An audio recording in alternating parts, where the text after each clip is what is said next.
the investors should have taken a bath, and we'd be back actually on a recovery with a deficit that is actually very manageable, primary deficit. The bridging of the gap between government revenues and government expenses was actually, even though it was big and a wow factor, is actually, with a lot of belt-tightening which has been done, manageable. The problem is the legacy financial architecture that's going to kill this country in the next 10 years. And that's not right. And I'm prepared to stand up anywhere in Europe, in any language they like. I learn a language to tell them that this is the case. And we're the president of the EU. Look, please. Yes, please.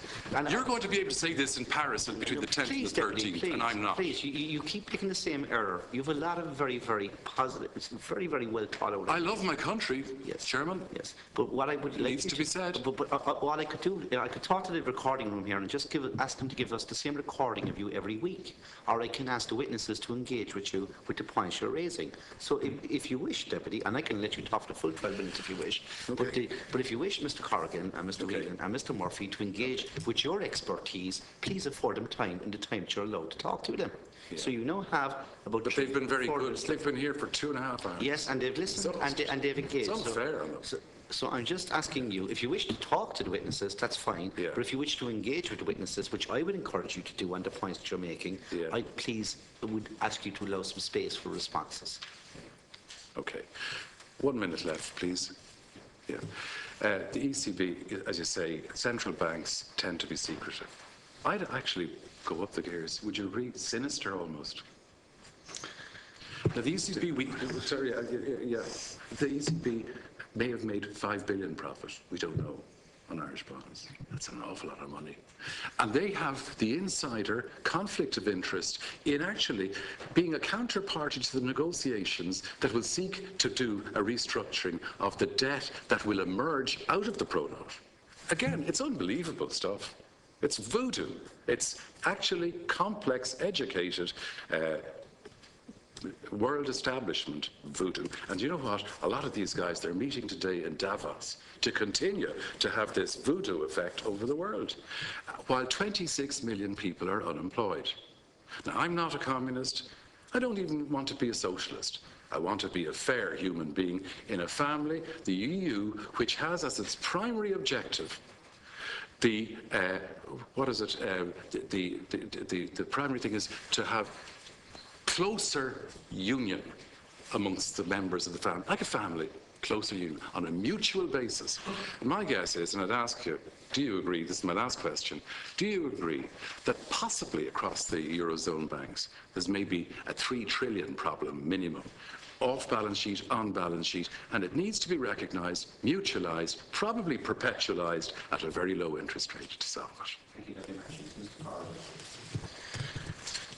Well, Deputy, you've commented very extensively on the whole issue, and I recognise a lot of the issues that you've spoken about. Maybe just to pick maybe on 2 of them, which one of them which is probably more in my bailiwick than many of the others, and you referred to the success of the bond issue 2 weeks ago being as much a reflection of exuberance in the bond markets, to put it politely, as against you know, Ireland being necessarily an attractive investment to investors. I mean, there's certainly. I mean, I would argue that certainly our standing with investors has improved, but I would acknowledge, and I think there's a lot in what you say, that there is the hunt for yield and there is a question as to whether or not there may be a bubble emerging in bond markets, to come back precisely to your point, but specifically in the bond markets. And indeed, I did maybe somewhat obliquely, Chairman, refer to that when we talked earlier about the spreads, and when I was asked would Irish yields go lower, I said it was a question of whether we would come down to meet the Germans or whether the Germans would come up to meet the peripherals. Figures say now that we're 10 times riskier. 10 times. So, I mean, it is a question of time before rates normalise, and that will see German and US rates rising. On the question of the banks, which is slightly beyond my direct bailiwick, but it does impinge on it, certainly. Again, to put it in maybe more muted terms, it is a huge concern among investors, the capitalisation position of European banks generally, and it is high on their list of worries and concerns. I love my country. Deputy Sean Barrett. Thank you very much, and you're welcome, gentlemen. And I was detained at other meetings, but no discourtesy, and I do recognise it's late. The main thing I'm thinking about, I'd like your views on the 75 billion that Deputy Mathews referred to at the bank rescue. Have we any idea how much of that we'll recoup, say, within 10 years or ever? Well, the cost of the banking rescue was 64 billion, just to be clear on it. And of the 64 billion, 34.7 billion went into Irish Bank Resolution Corporation, and the balance of 30 billion or so went into AIB, Bank of Ireland and Irish Life and Permanent. How much of that will we see back? I don't know, but I'm pretty sure we won't see, and I'm not trying to be facetious here, much of the money that's gone into IBRC. I mean, that's a write-off, and I don't want to be sort of patronising in actually making that observation, but I mean, you've asked me the question. AIB and Bank of Ireland and Irish Life and Permanent. There's obviously considerable value in those institutions. I don't know on a 10-year view, but we should be reasonably confident that we will see a substantial amount of that back, if not the whole lot. If not the whole lot, I mean, it could be we get all 30 billion. Well, I don't know. It's a question of the holding period. It's a question of how banks are valued in better times. Banks were valued at a multiple of book value. Now they're valued at a discount to book value. So these things move around the place. But you know, they're clearly, you know, in looking at the 64 billion, as I said, there's 34 billion that has gone to really, we won't see it again. There may be a small residue there when the final account is settled. Thank you very much, because I think that there's so much pessimism out there that any kind of optimistic number that would be from the second one, and some of the times the sort of cheers, we sold a bit of a bank, but I mean, what proportion did we get that it costs to take that bank on board, and how much more will they need? I think those are questions that the public would be most interested in your reflections, and I thank you for them. And just one other one, because it is late in the day, and thank you, Chairman, for your forbearance.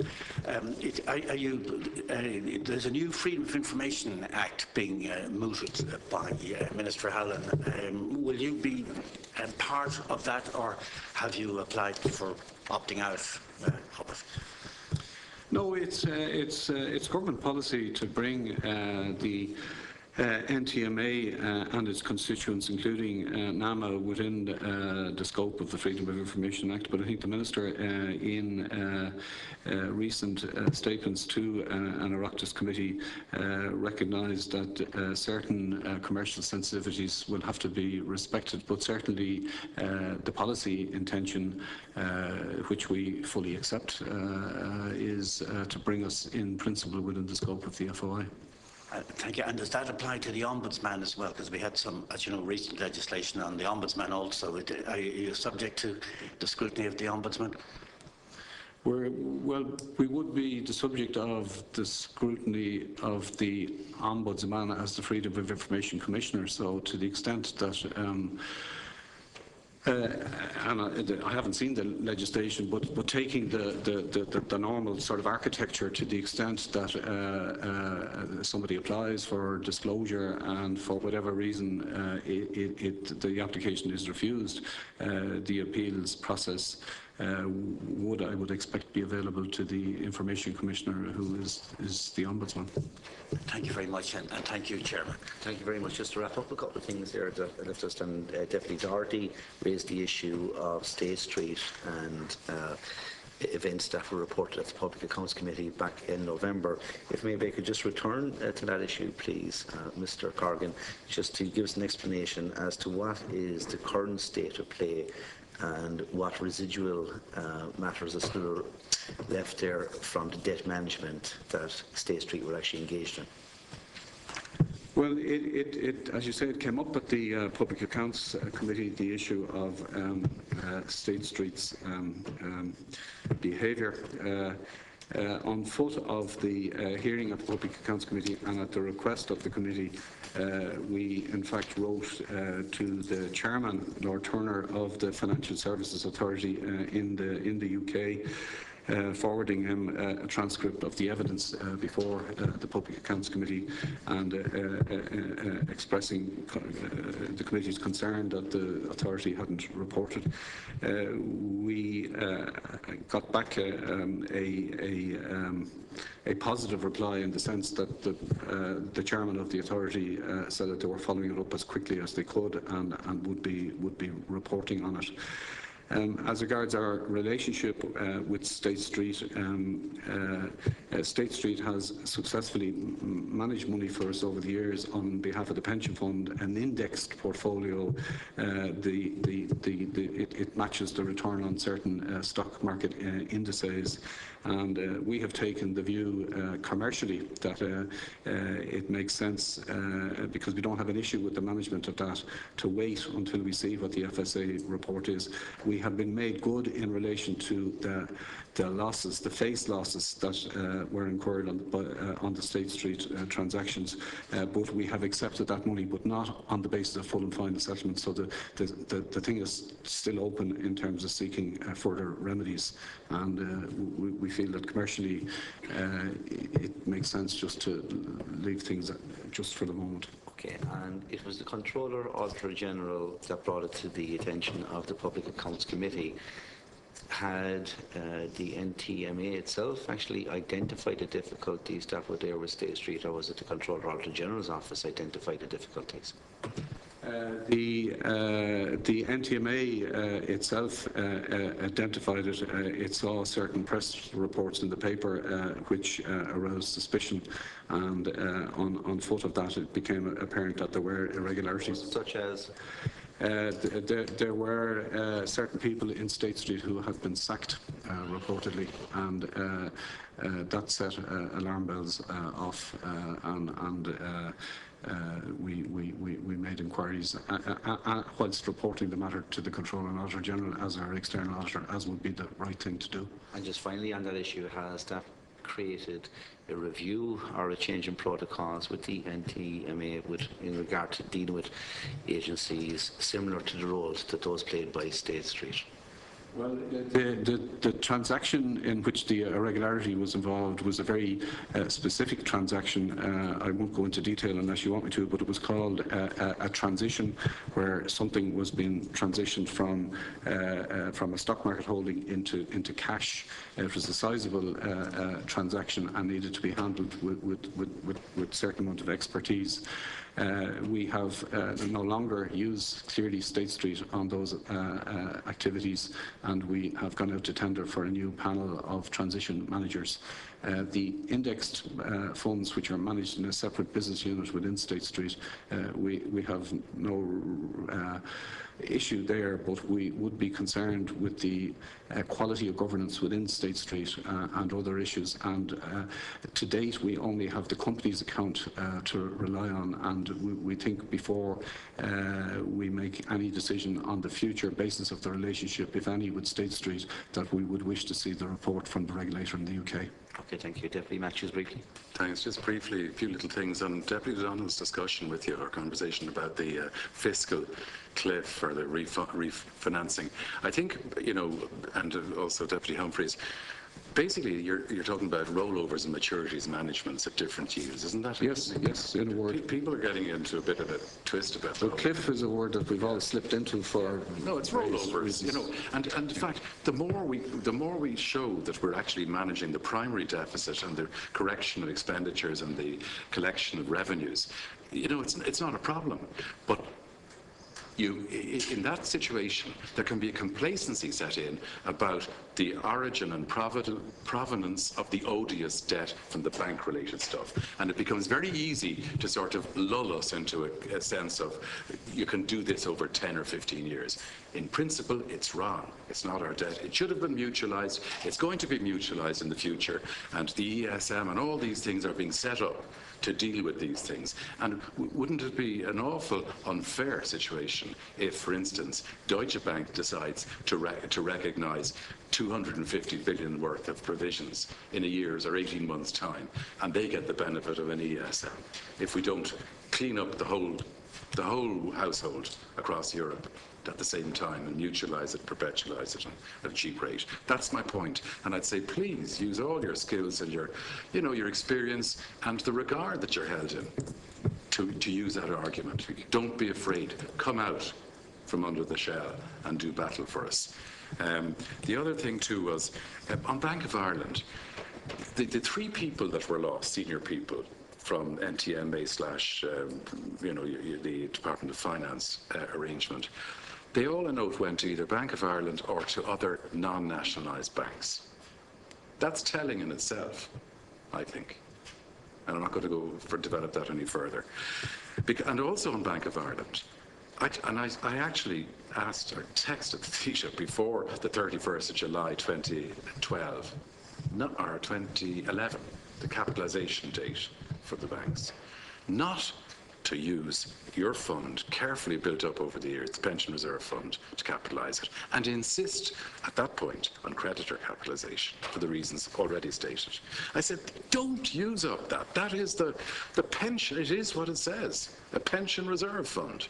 And we shouldn't be strong-armed into raiding that. That's like taking our children's Holy Communion and confirmation money to meet a bill. Wrong. Wrong. We shouldn't have done it.